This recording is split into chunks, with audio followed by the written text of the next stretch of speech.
¿Se tragará la industria inmobiliaria turística la riqueza agraria de Quintana Roo con dones de ecosistemas y áreas naturales? De esto, amigos, vamos a platicar en esta emisión del Hervidero, agradeciéndoles su compañía. Para poder abordar este tema, indiscutiblemente se requiere de la opinión facultada de un experto. Y por ello nos hemos permitido invitar al programa a la bióloga María Luisa Villarreal Sonora, a quien agradecemos su presencia y su tiempo. Muchísimas gracias por la invitación, encantada de estar aquí. Pues bióloga, ahí está la pregunta de los 64,000 pesos. ¿Se va a tragar el poderoso interés político y de capitales, la riqueza de Quintana Roo, como son ejidos, pues con el don divino de riquezas naturales en sus ecosistemas, en fin? Pues es un proceso que se ha venido dando desde siempre. O sea, como sabemos, el 80% de los territorios naturales que tienen las bellezas y todos los recursos naturales en el país están bajo territorio ejidal. Y la propiedad social, de alguna manera, siempre ha sido una especie de obstáculo para poder desarrollar esos territorios prístinos donde se puede tener el potencial turístico, por ejemplo, en Quintana Roo. Entonces hay muchas estrategias que se han realizado en las últimas décadas para poder, digamos, reducir la capacidad de las comunidades para poder, pues ahora sí que aprovechar sus propios recursos y sus territorios sobre todo. Y hay muchas estrategias que se han venido dando, y tristemente muchas de ellas en nombre del medio ambiente. Así es, en nombre del medio ambiente. Es amplia la gama de lo que pudiéramos platicar en este programa, bióloga.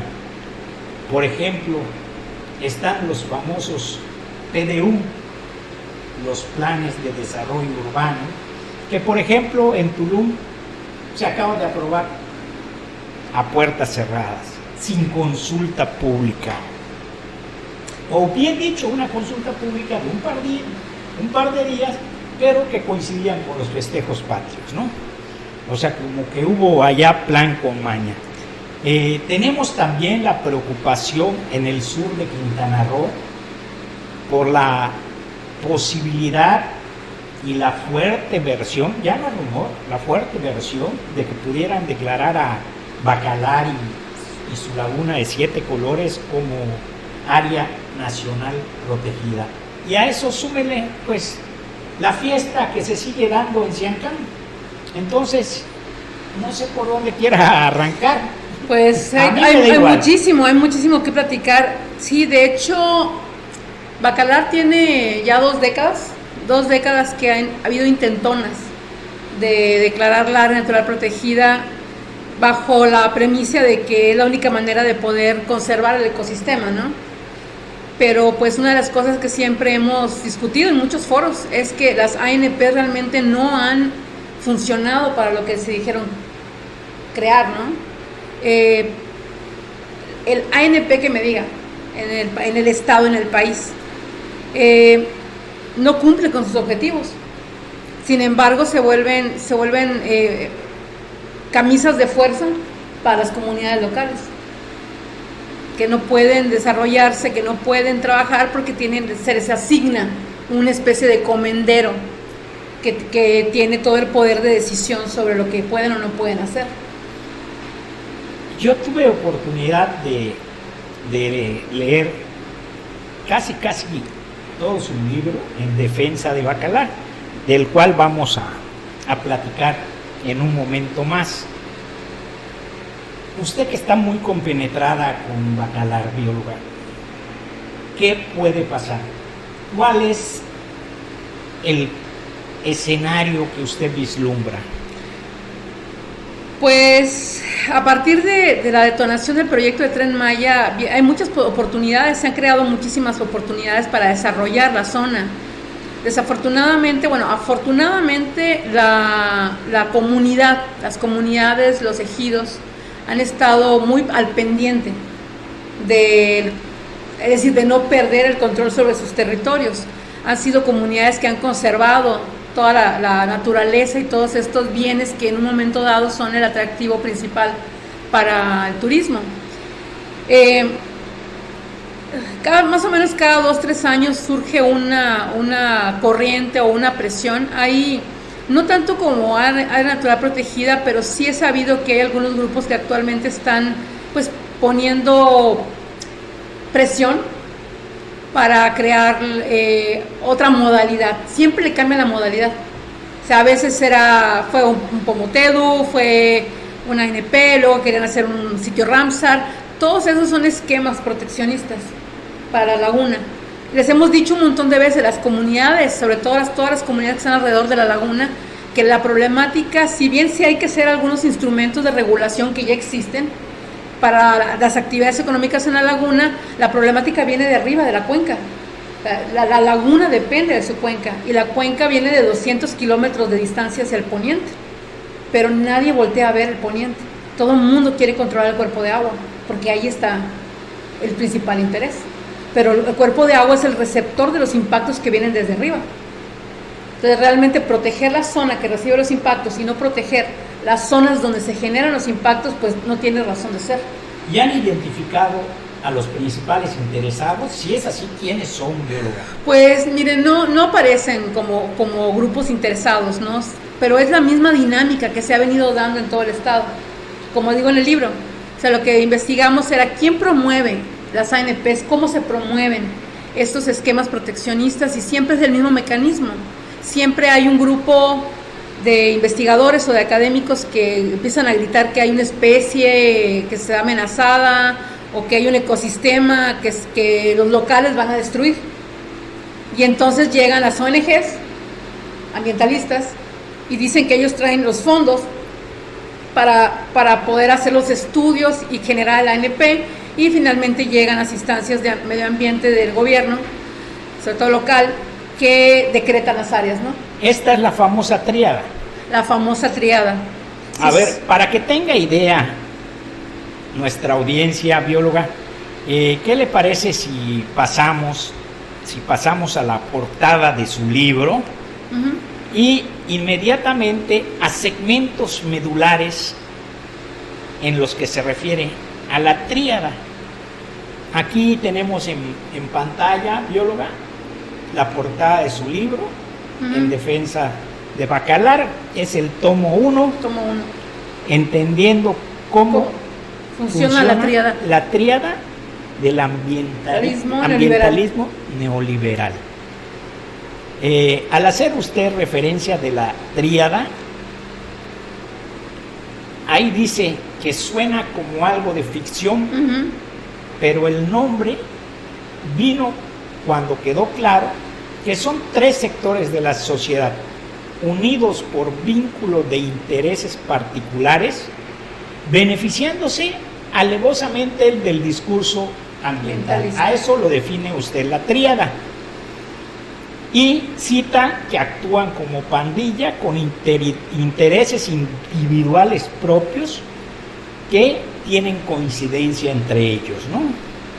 Y que cada uno de sus integrantes, o sea, cada uno de los elementos que conforman la tríada, cumpliendo un papel para validar las acciones de los otros 2, pues se da una complicidad que les reditúa grandes beneficios a costa del resto de la población y los territorios, ¿no? Así es. Y también menciona que es una tríada muy bien engrasada, en la que unos necesitan obligatoriamente de los gobiernos, o en su caso, del gobierno. Por supuesto, por su calidad de rector y juez. Entonces tenemos que la tríada es el rector y juez, que es el gobierno. tenemos que la tríada son los académicos funcionando como validadores. Y como tercer elemento son las organizaciones no gubernamentales, ambientalistas, yo no sé si sean membretes, que se autonombran representantes de la sociedad, y que se benefician entre sí de muchas maneras. Así es. ¿No? Pues ahí está lo de la tríada, y también cita que como mensaje final, pues que pedimos a la producción que nos amplíe el documento, donde dicen que esperan que sea mucho más fácil para la población local el identificar de manera temprana los intentos de dominio y despojo de los diferentes actores de la tríada, porque el conocimiento es poder, y ese poder debe quedarse en los pueblos originarios, es decir, en los habitantes locales y los usuarios históricos, para tomar la batuta en medio ambiente y hacer lo que han hecho durante generaciones: cuidar de sus propios recursos naturales, su patrimonio biocultural, y conservar el medio ambiente desde el conocimiento local, con total gobernanza y empoderamiento. Así es. Afortunadamente este libro lo escribí, como digo, como comento en la investigación, me lo pidieron las comunidades, me pedían porque no entendían por qué la insistencia, cambiaban los instrumentos, eran los mismos actores pero venían con propuestas distintas, ¿no? Lo empecé a hacer como una investigación para poder explicarle a las comunidades que me pedían la asesoría, y terminó siendo 3 tomos. ¿Y la tríada ya hizo su aparición en Bacalar o...? Siguen, o sea, son cíclicos, o sea, nunca se van, solo van cambiando, vuelven a aparecer de repente, pero afortunadamente las comunidades, a partir de la, digamos, de este modelo que descubrimos, o que, digamos, develamos, ya están más al pendiente. O sea, ya no es tan sencillo que puedan, digamos, darles espejitos.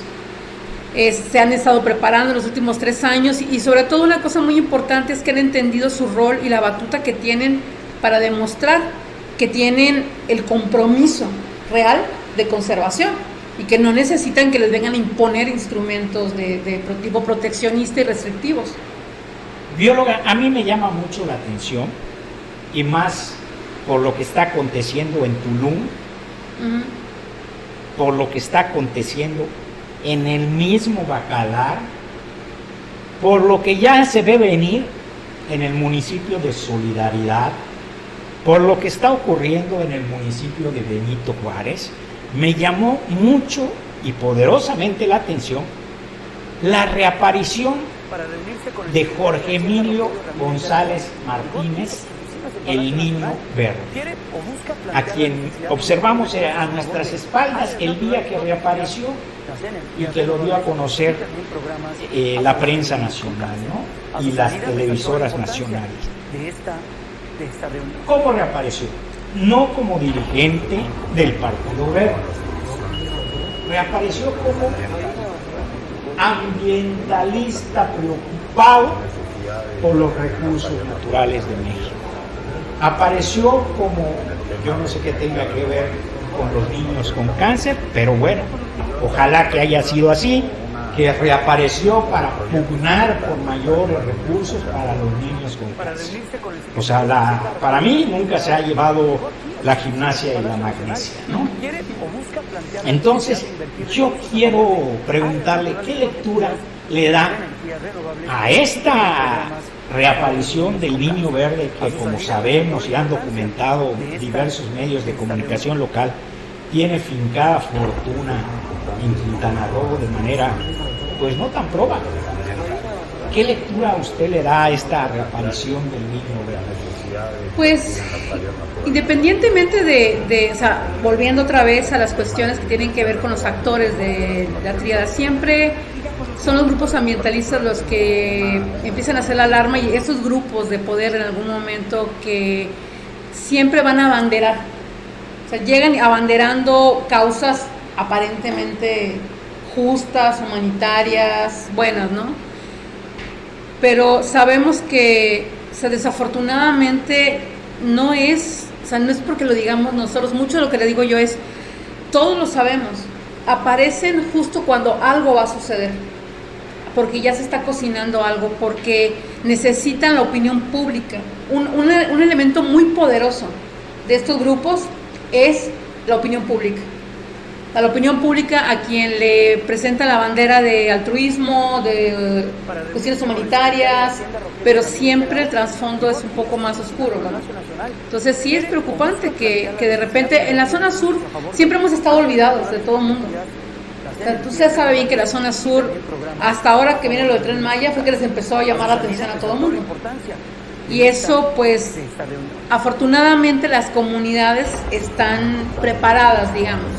Están trabajando, están organizando y están tratando de tomar, ahora sí que la batuta de su desarrollo, pero, pues, siempre es interesante que aparezcan esos personajes abanderando causas humanitarias que sabemos que pues realmente de dónde salen tanto interés, pues quién sabe.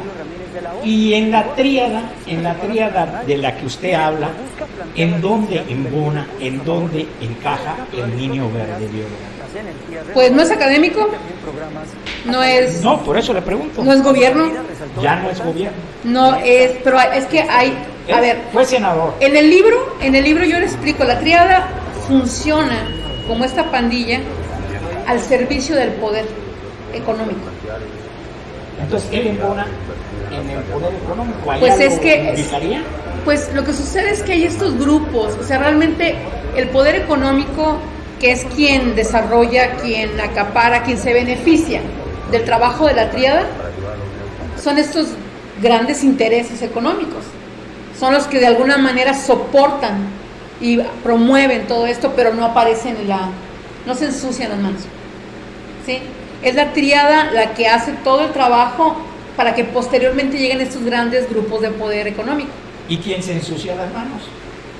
Pues los académicos, las ONGs ambientales, sí, y las instancias de gobierno que promueven y que favorecen ese tipo de instrumentos. En una charla informal que tuve con usted, y me gustaría que se lo platique a nuestra audiencia bióloga, me platicaba no sé si cuento o fábula, el mito del chivo. Va a desaparecer el chivo. Ah, la chivita. La chivita, sí, el caracol. Es que son estrategias. Le digo, siempre la tríada... Para que lo entienda la audiencia, ¿no? Ok, la tríada tiene que crear... Ahí por ahí alguien dice, si quieres que la opinión pública esté a tu favor o que la gente te siga en lo que le dices, tienes que generar miedo o preocupación, ¿sí? El pánico. Entonces llegan diciendo, me acuerdo de las intentonas que hubo, dijeron que estaban acabando con la chivita, con el caracol, chivita, que la gente de Bacalar, los pescadores, el turismo, todos estaban acabando y que estaba en peligro de extinción. Es un mito, se tienen que crear mitos, porque el mito permite que la población y la opinión pública se identifiquen. Pero es lo que encontramos en la investigación es que se manipula la información, se manipulan los datos y hay académicos manipulando la información, que no es ético, no es ético.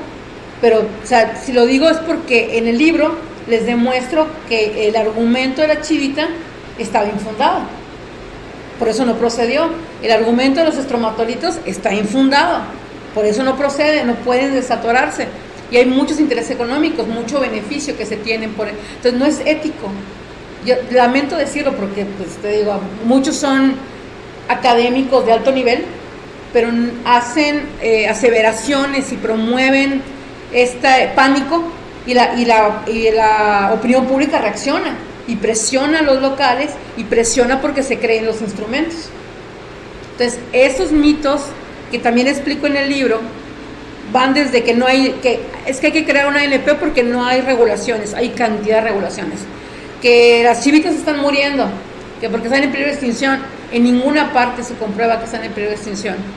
Que el habitante local es mezquino e ignorante. Por eso hay que enseñarle a hacer las cosas, ¿no? También eso es falso, porque esos ecosistemas se han conservado gracias a los habitantes locales y todas las comunidades que viven alrededor. Estamos teniendo la bronca de la gente que está llegando, que ve la laguna y que piensa que por arte de magia se conservó así. Y entonces dicen que la gente local no tiene capacidad, que ellos traen la sabiduría, y entonces como en la encomienda de la colonia española, ¿no? Nos van a enseñar la palabra del medio ambiente, y para eso necesitan controlar la zona. Bióloga, le pregunto, Dígame. si hubiera una decisión de pretender imponer a Bacalar y su laguna de 7 colores como área natural protegida, pudieran presentarse circunstancias de alto riesgo social. De hecho, ya ha habido esas intentonas y ya se levantaron las comunidades. Hay una cosa aquí muy importante y es o sea, lo que ha sucedido, a diferencia de hace 3 años, la última intentona fue en el 2021. En el 2021 fue la última intentona de crear una ANP. Se hizo el compromiso por parte del gobierno, la Semarnat, de que eso no iba a suceder, porque además no hay fondos para las ANPs. O sea, todas las ANPs del estado, del país, están en quiebra prácticamente. Se presentó un ensayo en el portal digital, Uh-huh. Hecho Digital precisamente, el cual reprodujo Diario Cambio 22, donde precisamente se expone que es un absurdo estar creando o estar trayendo al mundo áreas naturales protegidas como si fuesen niños de conejos, Es como que si fuese una conejera, o sea, que se esté creando áreas naturales protegidas, como conejeras, uh-huh, y no hay para dónde mantenerlas, ni supervisarlas, ni nada por el estilo. no es un problema, y de hecho hay esquemas y mecanismos donde puede haberse comanejo, por ejemplo, donde a la comunidad se le da la atribución y se le da la corresponsabilidad, pero no quieren soltarlas. O sea, realmente la prueba es que existen muchos modelos, pero en el caso de México, donde esos territorios pertenecen a comunidades indígenas, pertenecen a comunidades rurales, pertenecen a ejidos, no pueden llegar a hacer una imposición, porque lo que ha sucedido es que no hay la capacidad, no hay suficientes vigilantes, nunca va a haber suficientes vigilantes. Lo que necesitamos es trabajar de manera coordinada, y muchas comunidades ya están haciendo lo pertinente para conservar sus territorios de manera voluntaria. Entonces, bióloga, sí se pueden dar circunstancias, situaciones de alto riesgo. Vamos a hablar así para ser precisos, aunque un levantamiento social muy fríos, por ejemplo, movilizaciones, paralización de vías, carreteras, ya ha sucedido, y situaciones extremas. Se pudiera dar el caso, insisto. Pues ya ha sucedido. O sea, ya. Pero usted, ¿cómo pulsa el ánimo ahora? ¿Actualmente? Actualmente, ¿cómo lo pulsa? Honestamente, a calzón quitado. A calzón quitado. Pues lo siento, la comunidad está más consciente, es más responsable, saben qué se puede y qué no se puede hacer, pero también están conscientes de que se ha invertido muchísimo en las comunidades, por lo que existe o sea, no se va a permitir una ANP, eso ha quedado muy claro con las comunidades, pero siento más dificultad en las comunidades para reaccionar ahora. Sin embargo, están en la posición, de hecho han estado platicándome y hablando. Una de las cosas que tengo que también hablarle y comentarles, siento más difícil que el gobierno sea quien ahora traiga la iniciativa de una ANP, porque sabe lo que pasó las últimas veces, y sabe que la gente se va a levantar, y sabe que se va a armar, y sabe que va a ser un relajo. Pero también soy honesta, hay grupos de organizaciones no gubernamentales que están promoviendo la creación.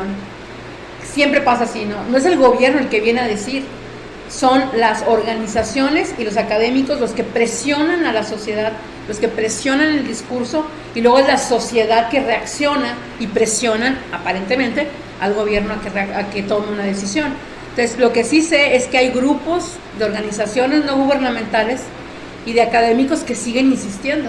y siguen insistiendo, son los que siempre están insistiendo. Cuando ha llegado la creación de las ANPs, ellos llegan a cerrar, a crear un instrumento, pero actualmente las ONGs que siguen en todas las zonas son las que no van a soltar el beneficio que obtienen, y es mucho dinero. ¿De cuánto estaríamos hablando? Pues le voy a poner un ejemplo. Por ejemplo, en Cuatro Ciénegas. En Cuatro Ciénegas, la NASA le dio a la UNAM 500 millones de pesos para que hagan sus laboratorios de experimentación de estromatolitos. Le quitaron a los ejidos la reserva de las pozas en Cuatro Ciénegas. Aquí pues hay muchos fondos de investigación, y básicamente cuando uno lee las propuestas de las ANPs, se cierran, administra un ente de gobierno o un ente no gubernamental, porque muchas de estas reservas son administradas por organizaciones no gubernamentales, ambientalistas, que reciben mucho dinero. Por ejemplo, y no lo digo en el libro, porque lo publican, todo lo que pongo en el libro es público, que le digo a todo el mundo, por eso lo fundamenté bien. Por ejemplo, ProNatura Noreste recibe cerca de 200 millones de pesos cada 2-3 años en proyectos y beneficios, que invierten supuestamente en proyectos, pero cuando uno analiza los proyectos dices, $1 millón de pesos para hacer letreros, es un poco complicado. Y volvemos a lo mismo, cuando uno lee los programas de manejo de las reservas, los objetivos son investigación, ¿a quién beneficia? A los académicos. Proyectos, ¿a quién beneficia? A las ONGs. Y obviamente pues los fondos para vigilancia, supervisión y lo demás, que es para gobierno. Y las comunidades y los dueños de los territorios son actores pasivos. O sea, se les da capacitación para que en lugar de ser pescadores se vuelvan turisteros, ¿no? Para que sepan hacer artesanías. O sea, ese es el papel pasivo que le dan a la comunidad, que es dueña del territorio. Entonces, ese tipo de cosas son las que tenemos que entender, que realmente es un esquema para beneficio a largo plazo. Y también tenemos que entender que las ANPs, el modelo de ANPs mexicanas, nació en la época de los 70s, cuando estaba pues, el régimen duro, el régimen priista duro. Entonces, fue creada en ese esquema, y como tal, de alguna manera, tiene la visión colonizadora, y no lo ha dejado de ser.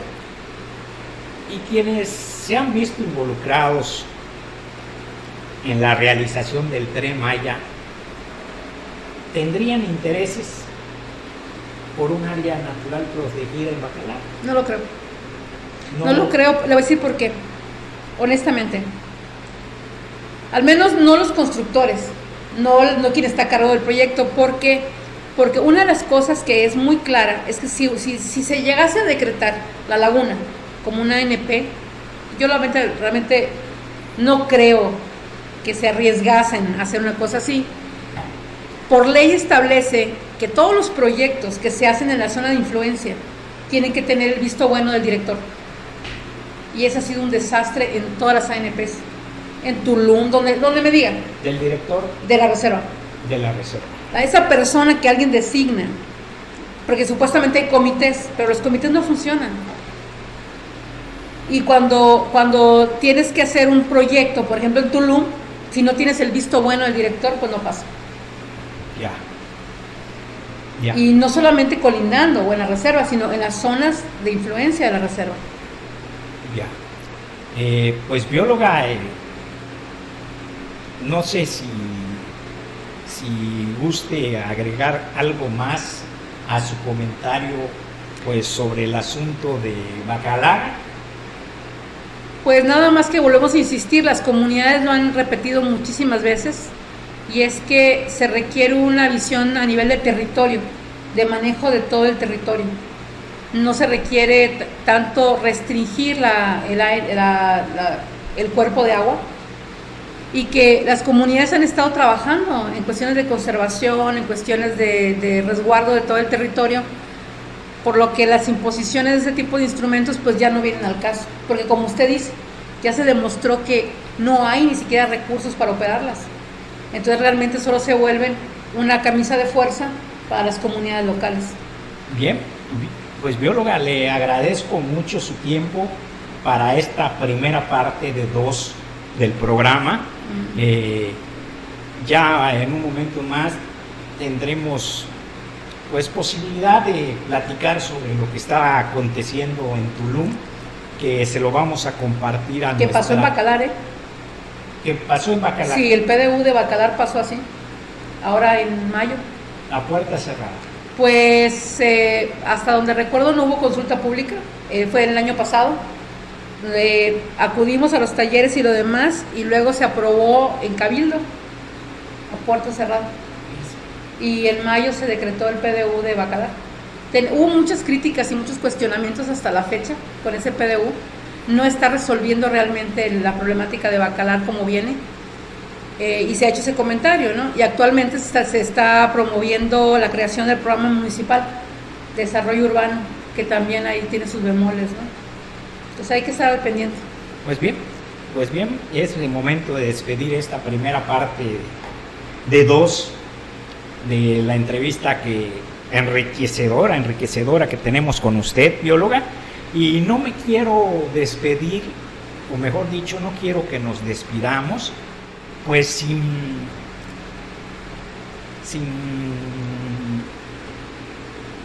comentar lo del libro, ¿no? Aquí estamos viendo en pantalla la portada de su libro, que tiene un precio de 300 pesos. Sí. Y bueno, lo pueden conseguir en su número de celular que estamos viendo en pantalla, que nos gustaría que lo compartan. Es el 983-111-9394. 983, ahí lo están viendo en pantalla. 111-9394 y 9394. 300 pesos el ejemplar y vale la pena. Forma parte de 3 tomos. De 3 tomos. Quien quiera adquirir los 3 tomos, ¿hay algún descuento? No, de hecho, el segundo y el tercer tomo están en edición y revisión, porque viene un análisis muy fuerte de todo lo que son los beneficios que tiene ese grupo. Ya. Y esos tomos aún están en edición, en proceso. Sí, la investigación me ha llevado muchísimo tiempo, bien, pero bueno, ahí está para el que esté interesado. Y también si lo quieren en electrónico, como el objetivo de este libro era apoyar a los locales, a que supieran sobre esto, la distribución electrónica es gratuita. La distribución electrónica si lo es necesitan gratuita. En electrónico, solo es que me manden un correo y yo les mando la copia del libro electrónico. Perfecto, bióloga, pues ahí está, audiencia, ahí está la invitación para adquirir el ejemplar en defensa de Bacalar de la bióloga María Luisa Villarreal Sonora. Y muy agradecidos con su atención, y les invitamos al segundo capítulo y último capítulo, valga la redundancia, de esta entrevista con la bióloga María Luisa. Gracias, bióloga. Un gusto. Gracias. Hasta la próxima, amigos.